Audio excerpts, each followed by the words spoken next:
Siya'y muling ipinanganak sa ibang mundo, nalaala ni Zhong Cheng na may kaunting pagkadismaya. Noong una, inakala niya na kaya niyang magsimulang mandaya tulad ng iba pang transmigrator, pagkatapos ay suyuri ng buong mundo, tumayo sa ibabaw ng lahat, maging isang tao na kayang tingnan ang lahat ng nabubuhay na nilalang na parang mga langgam. Marinig ang mga ito na nagsisigaw sa takot, napaka-terrible. Pero ang katotohanan ay napakawalang awa. Siya ay isa lamang sawi at bigong tao, namatay. Sa sandaling nag-transmigrate si Zhong Cheng, naging pulubi siya sa malamig na hangin. Namumutla, pumupunta saan-saan para maglimos ng tubig at pagkain.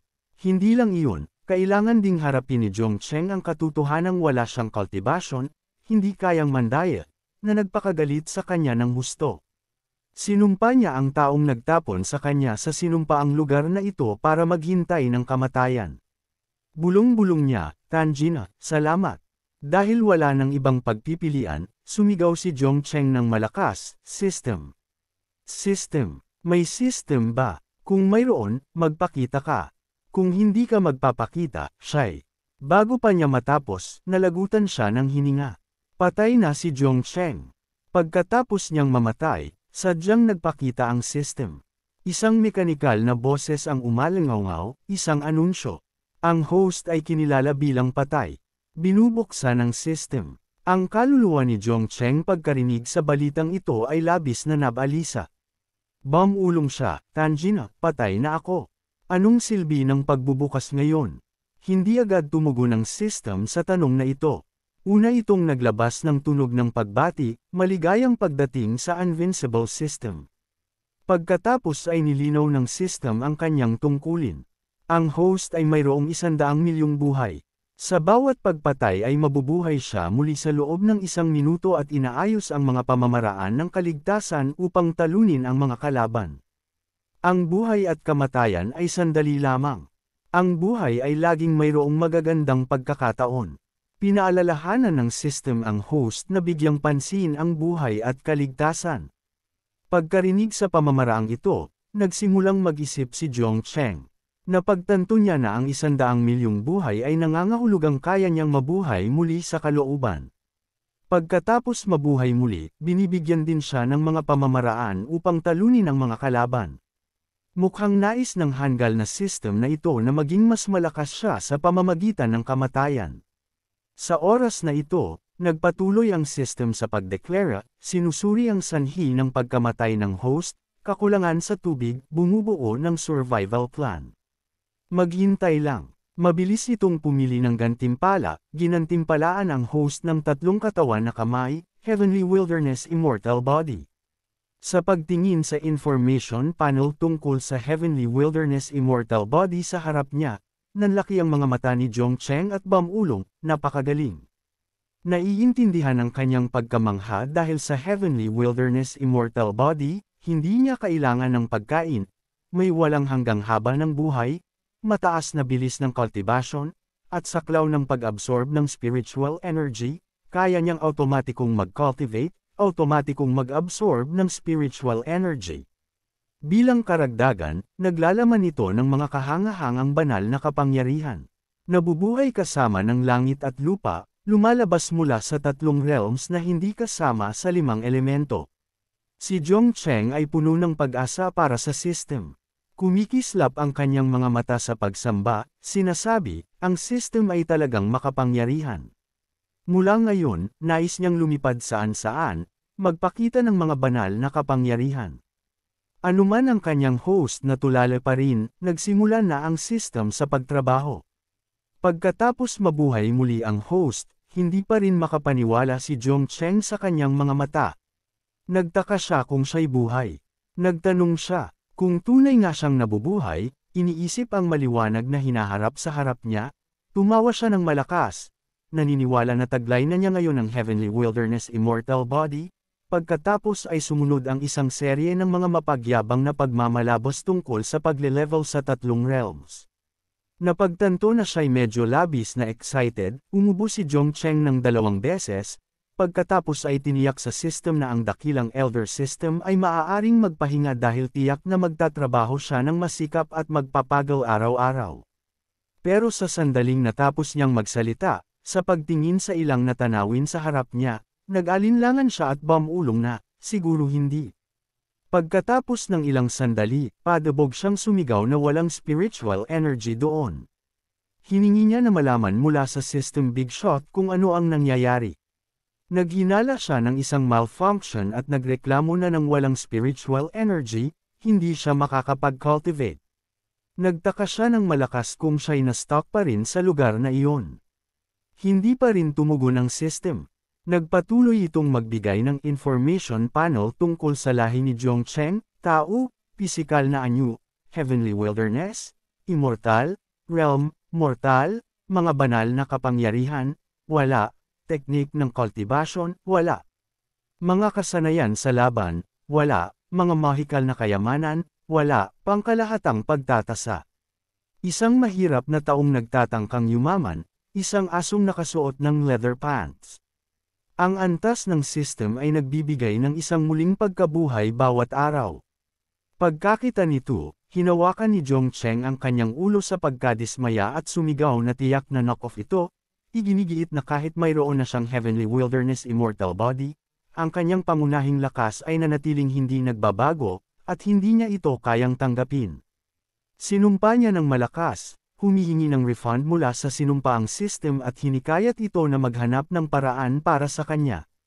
Nagdamdam siya na ang buhay ay puno ng mga bitag at scam saan-saan. Kinabukasan, pagkatapos ng isang buong araw ng pagmumura sa system at wala pa ring nakikitang solusyon, pagod na kinuskos ni Zhongcheng ang kanyang leeg at sumigaw na kung hindi ito makakahanap ng paraan, dapat itong mawala dahil magpapakamatay siya. Sa sinabing iyon, tumakbo siya patungo sa bangin, naglalayong tumalon. Sa wakas, tumugon ang system, ngunit hindi upang maghanap ng solusyon para kay Zhongcheng. Sa halip, naglabas ito ng babala na kung ang host ay nais magpakamatay, igagalang ng system ang pinili ng host at hindi gagamitin ang function ng resurrection sa hinaharap. Pagkarinig nito, bumaluktot ang mukha ni Zhongcheng habang nagmumura. Nagagalit na naglakas loob itong gawin iyon. Kaya, si Zhongcheng ay bumagsak lamang sa lupa sa sakit, malakas na nagmumura ng malaswang mga salita. Lumipas ang ilang araw pa. Si Zhongcheng, nababato dahil walang magawa, talagang hindi na niya ito kinaya pa, kaya nagsimula siyang magreklamo muli. Itinaas ni Zhongcheng ang kanyang middle finger sa langit at sumigaw kung pinaglalaroan siya ng mga langit. Nagrereklamo na hindi man lang siya binigyan ng beginner's gift at kahit makatanggap ng isang babae ay ayos na, kung narinig man ng mga langit ang kanyang reklamo o hindi. Sa sandaling natapos niyang magsalita, biglang kumislap ang isang nakakasilaw na ilaw. Ito ay ikinagulat ni Zhongcheng na sumigaw sa pagkamangha. Ang sinag ng ilaw ay mukhang isang meteorite na bumabagsak ng diretso sa lupa sa harap mismo ni Zhongcheng. At ang meteorikong bagay na iyon ay lumabas na isang napakagandang babae. Sa pagtingin sa kanya, namula ang mukha ni Zhongcheng habang nagmumuni-muni siya sa excitement na talagang isang babae ang nahulog mula sa langit. Walang kahihiyan niyang tinitigan ang mga kaaya-ayang bahagi ng babae at pinuri na ang kanyang figure. At kasuotan ay nakakaakit. Nang mahulog siya kanina, hindi niya nakita ng malinaw ang kanyang mukha. Ngunit ngayon, habang nahihiya siyang tumalikod upang ayusin ang kanyang buhok, malinaw na napagmasdan ito ni Zhongcheng. Agad siyang nagkaroon ng nosebleed at sinabi na ang kanyang mukha ay napakaganda rin. Ang babae, na tahimik hanggang ngayon, ay sa wakas tumugon. Ginamit niya ang kanyang mga lila na mata upang tingnan si Zhongcheng at tinawag siya ng isang beses, pagkatapos ay nang walang isa pang salita. Mabilis na kinuha ang isang espada mula sa kanyang katawan, itinapat ito sa kanyang lalamunan, at kinakabahan na nagtanong kung sino siya. Si Zhongcheng na may espadang nakatutok sa kanyang lalamunan ng isang babaeng kakilala lang niya ay unay nagulat ngunit sa kalaunan ay nangatuwiran na ang espada ay 0.0101 manam lamang mula sa kanyang leeg at mayroon pa ring pagkakataong mabuhay. Ngunit nagtaka rin siya kung balak ba siyang patayin ng babaeng may-ari ng espada sa susunod. Sa pagbalik sa katinuan, nagpakita siya ng malaking interes, tamad na din ilaan ang kanyang dila. Ang kanyang daliri ay dumampi sa espada, ngumiti siya at nanukso na ang Big Brother ay ang kanyang ama at hinamon siya na patayin siya. Pagkatapos sabihin ito, masayang nagwiggle pa si Jong Cheng ng kanyang puwit at nagpatuloy sa pag-provoke sa kanya sa pamamagitan ng pagsasabi sa kanya na, "Halika na," at pagsasabing, gustong mamatay ni Big Brother sa kamay ng isang little sister. Ang babae ay tumingin sa lalaki sa harap niya, nakaramdam ng takot. Nagmuni-muni siya kung ang taong ito ay nakain ng maling gamot. Ipinapalagay ni Jong Cheng na ang paggawa nito ay makakatulong sa kanya na mabuhay ng isa pang beses. Ngunit hindi inaasahan, ang boses ng system ay tumunog. Pinapatay ang kanyang pag-asa sa pamamagitan ng pagdeklara na ang direktang paghiling sa iba na patayin ang sarili o pagsuhol sa iba na patayin ang sarili ay itinuturing na gustong magpakamatay. Igagalang ng system ang pinili ng host at ipagbabawal ang paggamit ng function ng resurrection. Si Jong Cheng ay nagmura muli sa pagkadismaya, nakakaramdam na pinaglalaroan siya ng system. Sa puntong ito, hindi na siya tanga at hindi na nagmakaawa sa babae na patayin siya. Sa pagkakita sa kanya na lumalapit, dali-dali siyang tumalikod at nagmakaawa sa kanya na huminto, nagpapaliwanag na ito ay isang di pagkakaunawaan kanina at humihingi sa kanya na huwag siyang patayin. Nakita ng babae ang lalaking ito na nag-aalangan. Sa isang sandali, gusto siyang patayin. Sa susunod na sandali ay nagsasabing ito ay isang di pagkakaunawaan at inis na nagtanong kung ano ang problema sa kanya ngayon. Nagmuni-muni siya na ang taong ito ay mukhang gwapo, ngunit sayang siya ay isang baliw. Si Jong Cheng sa panig na ito ay hindi alam kung anong plano ang dapat niyang isipin. Ang kanyang mukha ay nagpakita ng isang tuso na ekspresyon habang nagdeklara siya na kung hindi siya papayagan ng system na aktibong maghanap ng kamatayan, kung gayon kaya niya lang maglaro ng kontrabida upang mangakit ng iba. Pagkatapos sabihin ito, agad niyang tinanggal ang lahat ng kanyang damit, inilalantad ang kanyang malakas na katawan. Pagkatapos ay sumugod siya patungo sa babae, sumisigaw ng malakas na hindi na siya makakapag-resist pa at para sa gantimpalan ng system, gusto niyang gahasain siya at hinimok siya na patayin siya. Ang babae, hindi alam ang plano ni Jong Cheng, nakita ang kanyang sarili na hinahabol niya at tumakbo sa takot. Sumigaw siya na siya ay isang sinumpaang pervert. Sa wakas ay malapit nang matupad ang gusto ni Jong Cheng. Biglang hinugot ng babae ang kanyang espada at itinutok ito sa taong humahabol sa kanya, nagbabanta na hindi sila dapat lumapit pa o papatayin niya sila. Sa sandaling iyon, bigla mula sa likod, dumating ang isang boses kay Jong Cheng na nagdeklara na, nakita na nila siya at nandito siya. At ang taong ito ay mukhang tinakot ang babae. Ang taong nagsalita kanina ay hindi dumating ng mag-isa. May tatlo pang sumunod. Lumipad sila sa mga espada na pinamumunuan ng isang babae. Ang lalaki sa grupo ay unang nagsalita, nagpapahayag ng pagkamangha. Ang babae ngayon ay nagsalita rin, nagtatanong kung saan niya naisip na tatakbo siya at sinasabi sa kanya na maging masunurin at sumuko.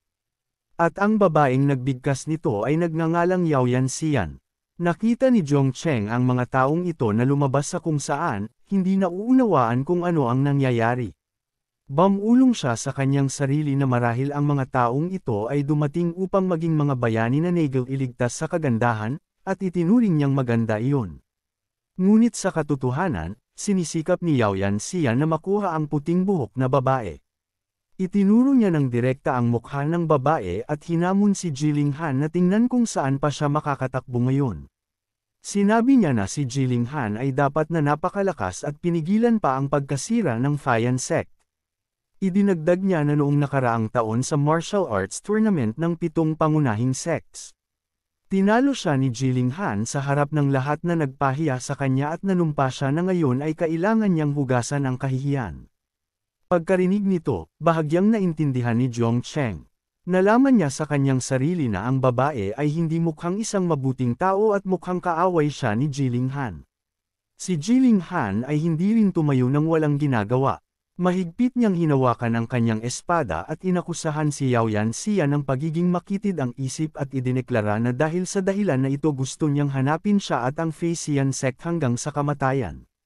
Bago pa makasagot si Yao Yanxian, ang kanyang tatlong tagasunod ay unang nagsalita.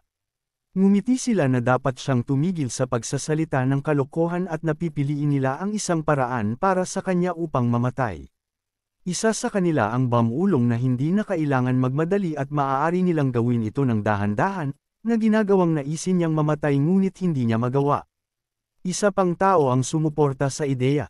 Sa ngayon, naintindihan na ni Zhong Cheng ang sitwasyon. Mabilis niyang nagnilay na ang pagkakataon ay dumating na at kinilala na gusto niya ang ganitong uri ng kontrabida.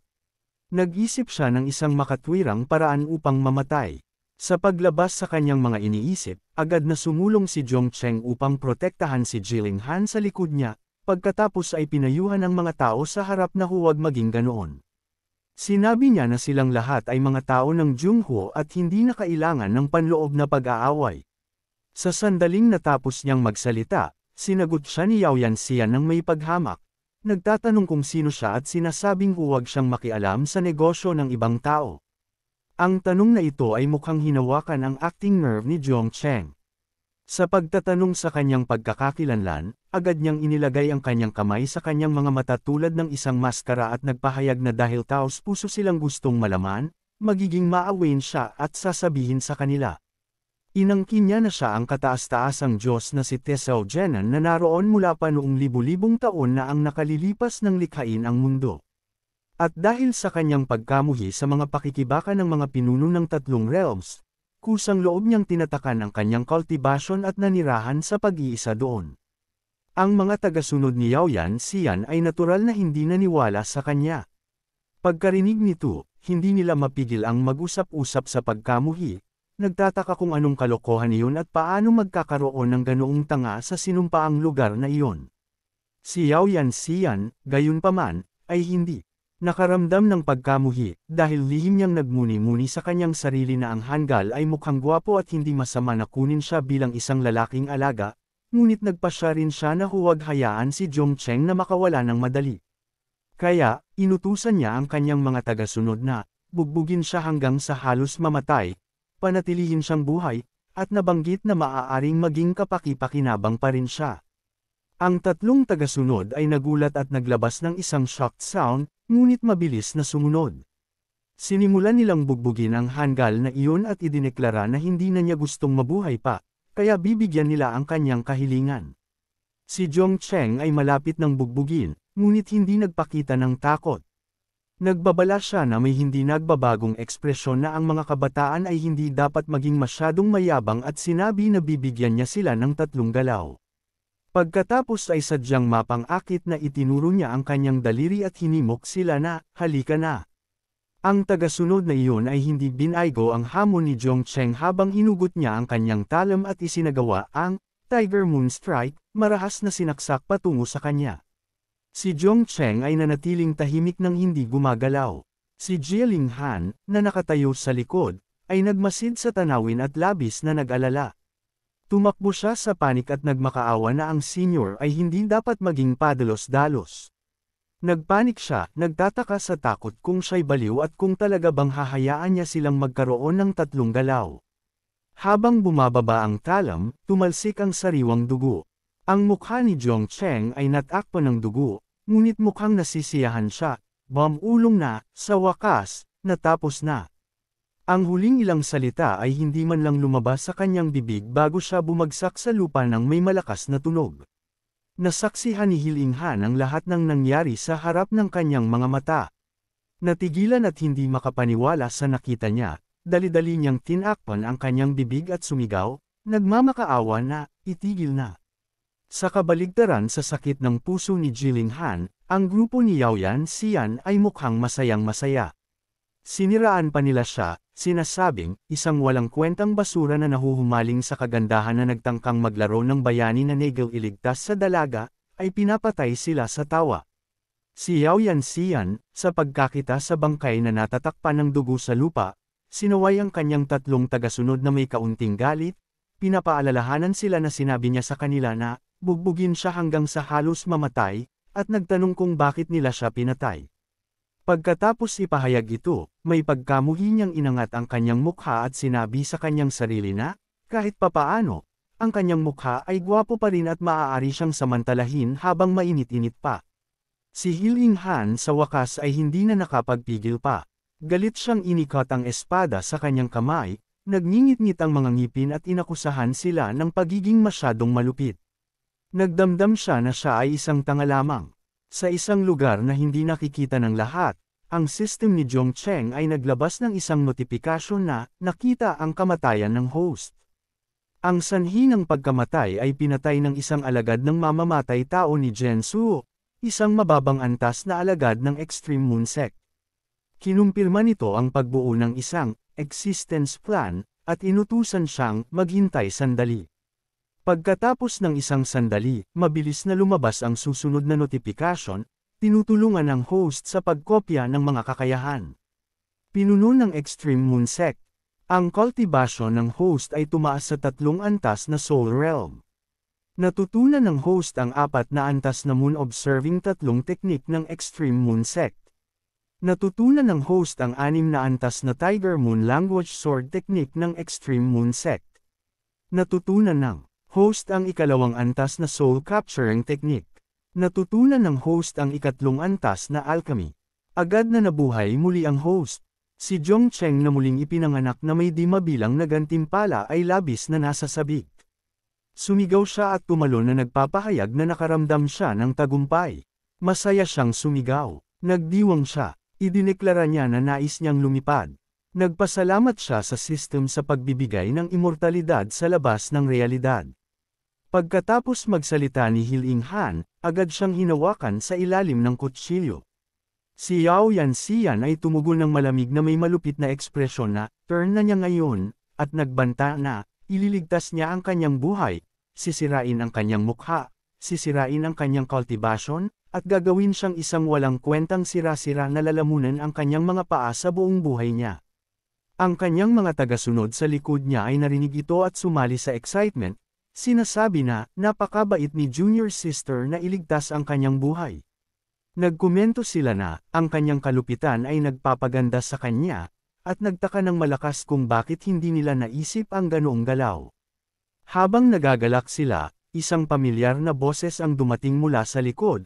Nanunuya na, 3 walang kwentang aso ay ginagamot pa rin ang isang bus bilang isang kayamanan. Pagkarinig sa boses, sina Yao Yanxian at ang kanyang 3 tagasunod ay nag-react na may pagkamangha at tumalikod upang tumingin. Sa kanilang pagtalikod, nakita nila si Zhong Cheng, na dapat ay patay na, ngayon ay nakatayo doon na perpektong hindi nasaktan, napapaligiran ng isang hindi pangkaraniwang aura. Pagkakita sa tanawing ito, ang 4 na tao ay sumigaw sa takot, nagpanik na, hindi siya patay, at ipinapalagay na siya ay isang zombie. Si Hiling Han, syempre, ay nakita rin ang tanawing ito. Ang kanyang mga mata ay kumislap habang tinitingnan niya ang nabuhay muli na lalaki at napagtanto sa kanyang sarili na, mukhang totoo ang sinabi niya kanina. Natapos niya na, talaga siyang mabubuhay muli, at naniniwala na dapat siyang mas malakas kaysa sa mga taong iyon. Ang alagad na pumatay lang kay Zhong Cheng, ngayon ay nakita siyang buhay, nakaramdam ng matinding pagtutol, inikot niya ang kanyang espada kay Zhong Cheng muli, nagmumura ng galit at inakusahan siya ng pagpapanggap na Diyos o multo. Nagbanta siya na, papataayin siya muli. Si Hiling Han sa likod niya ay sumigaw sa takot at nagbabala sa senior na, mag-ingat. Ngunit si Zhong Cheng ngayon ay hindi nakahawig ng Zhong Cheng mula sa ilang minuto na ang nakalilipas. Tumanggi siyang tumayo ng tahimik at direktang itinaas ang 2 daliri, nag-invoke ng teknik na Finger Point One Sword Moon Observing Heart Technique. Sa isang sandali, isang bilog ng kapangyarihan ang nabuo sa kanyang 2 daliri. Hindi lang iyon, si Zhong Cheng ay huminga rin sa kanyang palad.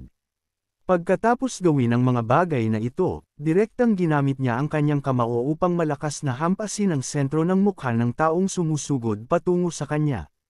Ang alagad ay tinamaan sa noo. Ang kanyang buong katawan ay lumipad paatros bago pa siya makapag-react, sumisigaw sa sakit. Paano hindi makilala ni Yao Yanxian ang pamilyar na teknik na ito ay nanatiling misteryo? Sa sandaling ito, naging maingat siya sa tao sa harap niya, dali-dali na nagtanong kung sino siya. Nagtanong din siya kung paano niya nanakaw ang inner power technique ng kanyang Extreme Moon Sect at anong benepisyo ang ibinigay sa kanya ng babaeng iyon. Tinanong niya kung anong karapatan niya na tulungan siya. Si Jiang Cheng sa puntong ito ay hindi na umarte ng magalang at siniraan na, siya ay may mukha ng isang babae na nagdadala ng kapahamakan sa kanyang asawa, namumuno sa mga aso na kumagat ng mga tao at naglakas loob pa ring sumumpa sa iba. Si Yao Yanxian na insulto ay sumigaw sa matinding galit na, sobra na siya. Ang dalawang natitirang alagad na tinawag na, mga aso, ay nagalit din. Mahigpit nilang hinawakan ang kanilang mga talam at sumigaw kung anong sinabi niya at idineklara na, magkasama sila at bubugbugin siya hanggang sa mamatay. Iniutos din ni Yao Yanxian na, huwag mag-iwan ng bangkay. Naglaban ang dalawang panig ng ganito. Mga alon ng makapangyarihang teknik ng espada ang inilabas. Sa huli, tulad ng inaasahan, si Jiang Cheng ay lumabas na matagumpay na nawala ng buhay ang dalawang alagad sa mismong lugar. Nakita ang mga mata ng lalaki na nagsimulang tumingin patungo sa kanya, sumigaw si Yao Yanxian sa panik, nagmamakaawa na, iligtas at iligtas siya. Nagmakaawa siya kung maaari siyang iligtas. Ngumiti siya ng nakakatakot at tumugon na, tapos na siya, at na, walang silbi kahit sumigaw pa ang kanyang lalamunan. Idineklara niya na, kailangan niya siyang harapin at kahit ang Bodhisattva ay hindi siya makakaligtas. Tist tost tist, orihinal na ipinapalagay na walang darating. Hindi inaasahan, isang makapangyarihan at banal na boses ang umalangaw mula sa langit, nagtatanong kung, saan galing ang ligaw na aso, na naglakas loob na sumigaw sa kanyang anak na babae. Si Jiang Cheng ay naitulak din pabalik ng kapangyarihang ito. Ginamit niya ang kanyang kamay upang takpan ang kanyang mga mata mula sa nakakasilaw na ilaw. Nagmumura na, nagpapakita ang mga Diyos, at sinasabi sa makapangyarihang banal na ilaw. Isang haligi ng napakalaking kapangyarihan ang bumaba mula sa langit, nagpapaliwanag sa buong lugar. Mukhang kinilala ni Hiling Han kung sino ang dumating. Mabilis niyang binigkas kung sino ito. Ang dumating ay isang matandang lalaki na dahan-daw ang bumababa sa lupa. Sa sandaling ito, malakas na kinilala ni Ling Han ang taong ito bilang ang pinuno ng sect ng Extreme Moon Sect, si Yao Qin. Tulad ng sinabi ni Ling Han, ang matandang lalaking ito ay talagang ang pinuno ng sect ng Extreme Moon Sect, si Yao Qin, na ama rin ni Yao Yanxian. Sa sandaling lumapag si Yao Qin, tiniyak niya sa kanyang anak na, huwag matakot, at sinabi sa kanya na, sa kanyang guardian spirit soul fragment na naruroon, walang sinuman ang makakahipo sa isang buhok sa kanyang ulo. Nakita ang kanyang ama na dumating, si Yao Yanxian ay hindi na nagpakita ng takot, nanginginig na hitsura mula kanina. Itinuro niya ang mukha ni Jiang Cheng at hinikayat ang kanyang ama na, patayin siya, sinasabing, pinatay niya ang tatlong senior brother at gusto niya rin siyang patayin. Si Yao Qin, ayaw na magdusa ang kanyang anak na babae ng anumang hinaing, malumanay na sinabi na, huwag siyang kukurap sa susunod, at panuurin kung paano niya siya ibibitin at bubugbugin. Pagkarinig nito, nag-alala si Jiling Han para kay Jiang Cheng. Nanlaki ang kanyang mga mata at napagtanto na, tapos na. Si Yao Qin ay isang eksperto sa Soul Realm at ang presyon mula sa isang malaking pagkakaiba sa realm ay sapat na upang patayin sila. Ngunit kabaligtaran sa kanyang takot, mukhang kalmado si Jiang Cheng. Kalmado niyang tiningnan ang espada. Ang matandang lalaki ay itinuro ang kanyang mukha, hindi pinapansin ang malakas na sigaw ni Ling Han na, Senyor, mag-ingat. Direktang itinaas ni Jiang Cheng ang kanyang kamay at sinampal si Yao Qin. Sinigawan pa niya ang matandang lalaki na, umalis. Ang matandang lalaki, na nahuli sa pagiging hindi handa ng sampal, ang kanyang mukha ay tumalikod sa isang gilid, galit na nagmura at sumumpa. Ito ay ganap na nakatulala kay Jiling Han na naghahanda na lumaban. Tumayo siya ng tahimik na may hawak na espada at sumigaw sa hindi paniniwala. Pagkatapos harapin ang ama, natural na turn na ng anak na babae. Si Jiang Cheng ay tumalikod kay Yao Yanxian at idineklara na, turn na niya. Si Yao Yanxian, na alam na malapit na siyang harapin ang kamatayan, hindi niya mapigil ang sumigaw sa panik at nagmakaawa sa kanya na, huwag lumapit. Ngunit paano iyon posible? Isang malakas na sigaw ang umalangaw sa buong langit at lupa, sinamahan ng tunog ng labanan. Pagkatapos ng isang sandali, si Yao Yanxian ay direktang tumigil sa paghinga, nakahiga ng mukha sa lupa. Pagkatapos harapin ang mga gumagawa ng gulo, ang mga mata ni Zhong Cheng ay kumislap habang sinasabi niya na, ngayon ay oras na upang kolektahin ang mga kayamanan. Sinabi at ginawa, mabilis siyang pumunta sa bangkay ni Yao Yanxian at nagsimulang maghanap. Bumulong pa siya sa system na, ang system elder ay medyo makatao, at gusto niyang makita kung ano pa ang mayroon. Pagkatapos ng ilang sandali, nakolekta ni Zhong Cheng ang ilang mga bagay. Ang system ay patuloy na nagpakita ng mga notifikasyon. Soft silver whip mataas na antas, tatlong kagamitan mataas na antas na sandata mataas na antas, tatlong sword storage ring mataas na antas, tatlong mataas na kalidad na mga spirit stone x asterisk 500 katamtaman na kalidad na mga spirit stone x beses 3,000.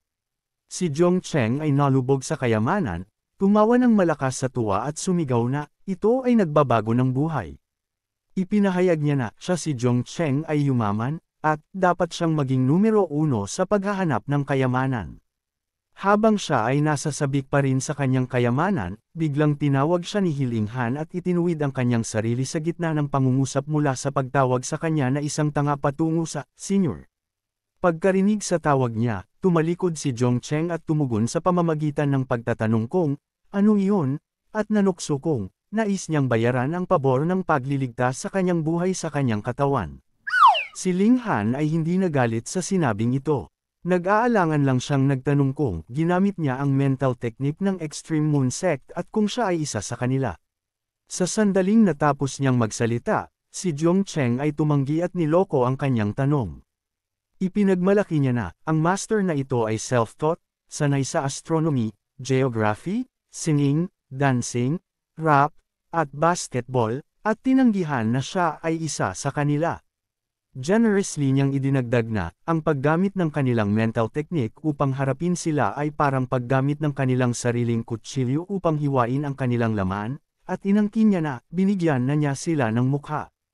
Pagkarinig nito, ang mga mata ni Jingon ay puno ng paghanga habang tinitingnan niya ang tao sa harap niya at kinilala na, si Senior ay omnipotent at lubhang marangal, at ipinahayag na, talagang humanga siya. Si Zhong Cheng na pinuri ay masayang tumugon na, iyon ay mga basic skills lang. Pagkatapos sabihin ito, maingat niya itong sinuri muli. Pagkatapos ng isang sandali, dali-dali siyang tumalikod at inutusan siya ng mas tiyak, sinasabi sa kanya na, makinig ng mabuti. Ginawa ng master na ito ang lahat ng ito upang subukan ka, at nagbabala sa kanya na, panatilihin itong lihim at huwag sabihin sa iba. Si Hiling Han na narinig ito ay napakamasunurin at mabilis na tiniyak sa kanya na, hindi siya maglalakas loob. Pagkatapos ng isang paghinto, idinagdag niya na, mayroon pa siyang isang kahilingan. Habang ipinapahayag niya ito, ang kanyang mga mata ay biglang napuno ng luha, mukhang labis na kaawa-awa, at nagpatuloy siya sa hinaing na, ang mga masasamang tao ay sinira ang kanyang sect, hindi iniligtas ang matanda o bata, binubuli nila ang mahina sa kanilang lakas, at ang langit at lupa ay halos hindi na matagalan. Inaasahan niya na, ang senior ay maaaring magsagawa ng makalangit na hustisya at tulungan ang kanilang flying immortal sect na hugasan ang hinaing na ito. Sa sandaling ito, ang system ay naglabas din ng isang misyon kay Zhong Cheng, na nagsasaad na, ang system ay naglabas ng isang misyon, isang main storyline mission upang magkaroon ng isang malayang sect at pag-isahin ang tatlong realms. Pagkatapos basahin ang notifikasyon na ito, nagtanong si Zhong Cheng kung, itinuturo ba nito sa kanya kung paano gawin ang mga bagay. Nais niyang malaman ang mga benepisyo ng pagkumpleto ng misyon. Ang system pagkarinig sa tanong ay tumugon na, ang pakikilahok sa mga misyon ng system ay magpapabilis sa pagle-level up tulad ng pag-hack. Tiniyak nito na, ang host ay hindi na kailangang mag-alala tungkol sa cultivation. Ang pagkumpleto ng mga misyon ng system ay magbibigay sa kanya ng maraming system points. Ang mga puntos ay maaaring gamitin upang i-upgrade ang karanasan ng system o ipalit para sa mga gantimpala. Pagkatapos ay mabilis na ipinakita ng system ang kasalukuyang data ni Zhong Cheng na nagpapahiwatig na, ang antas ng system ay antas 1. Ang karanasan ng system ay 0 na hinati sa 1,000. Ang naipon na puntos ay 0 puntos. Ang kasalukuyang antas ay muling nabuhay ng isang beses sa isang araw na may isang random na survival plan. At, ang susunod na antas ay muling nabuhay ng 2 beses sa isang araw na may isang random na survival plan.